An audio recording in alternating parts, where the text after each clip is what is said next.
Bro, labour வார்டில் நீ உள்ளே இருக்கும்போது நான் வெளியே நின்றுருந்தேன் ப்ரோ.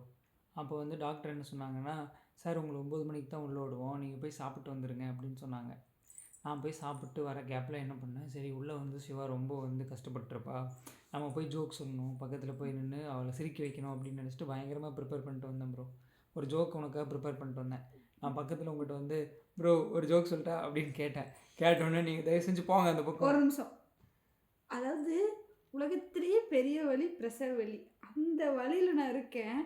என்கிட்ட வந்து ப்ரோ உனக்காக ஒரு ஜோக் ரெடி பண்ணிட்டு வந்திருக்கேன் ப்ரோன்னு ப்ரோ சொன்னா. சீரியஸாக நான் ஒரு ஜோக் ரெடி பண்ணிட்டு வந்தேன். ஆனால் அந்த இடத்துல நீ என்ன தயவு செஞ்சு போங்க அப்படின்னு சொன்னேன். அதனால் அந்த ஜோக் நான் சொல்லலை. அந்த ஜோக் நான் இப்போ சொல்கிறேன். ஓகே, அவனால் கண்டுபிடிக்க முடியாதுன்னு சொல்லு. ஓகே, ஒரு ஊரில் ரோட்டு மேலே நிறைய ஈயா இருந்துச்சு ப்ரோ. அது என்ன ஊர் ப்ரோ? ஈரோடு.